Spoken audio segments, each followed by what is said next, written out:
Morning everybody.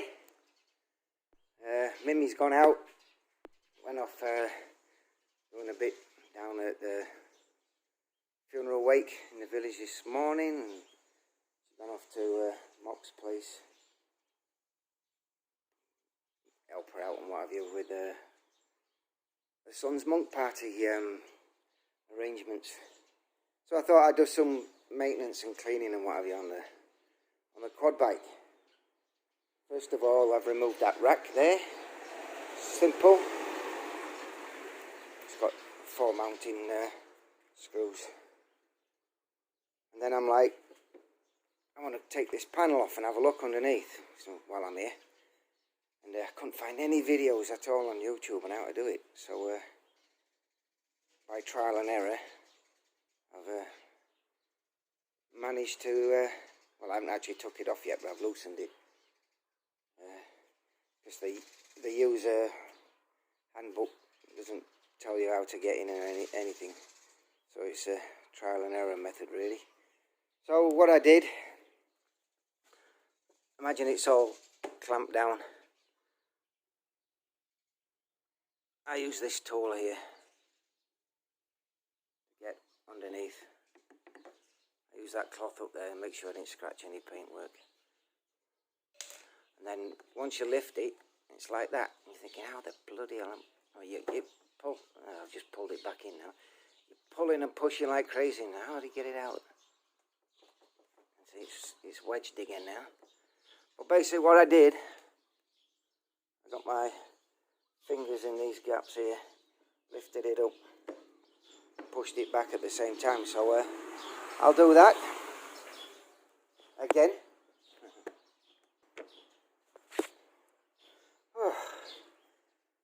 That was a pain.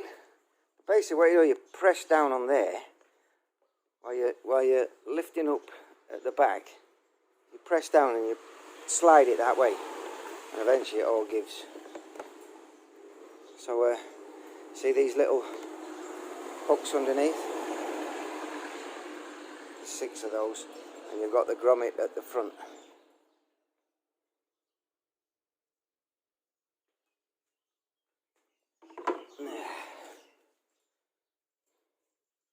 So you can get radiator access.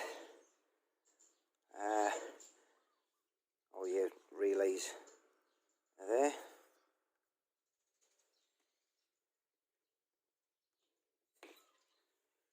Brake fluid. There's your coolant tank top up. On this model, I think earlier versions they didn't have a window. But there is a little window you can see through in here to check your coolant level.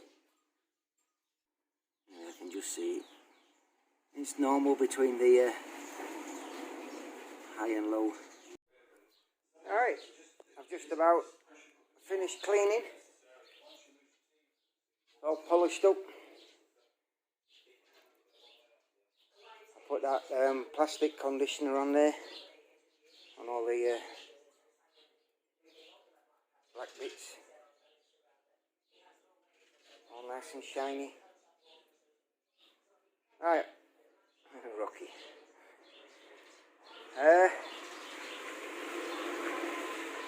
My warranty claim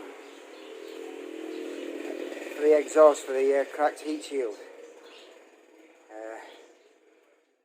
Don't know if the dealer actually contacted CFMOTO. I have to take his word for it. But anyway, I wasn't happy.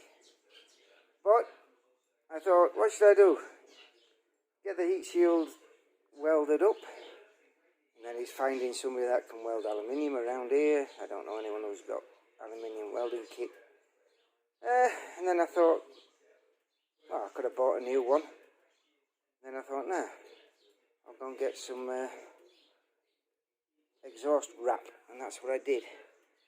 There you go, it's in there. So I've got no horrible noises anymore, no vibration. The heat hasn't affected anything. No plastics melting or anything like that. So job's a good one. I'll put a link up of where I got the stuff from. Basically bought online, 100 baht-ish, but here comes the screenshot of what I paid anyway. It was easy to apply. I didn't have to take anything off. I got easy access with a panel off, so everything's good.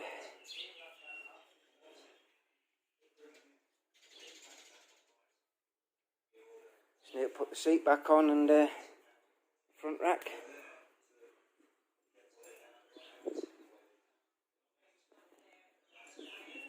Catch you later. Well, that's just typical, isn't it? Go and clean my bike, quad bike today, and then nip down to the shop and he chucks it down. Nice one.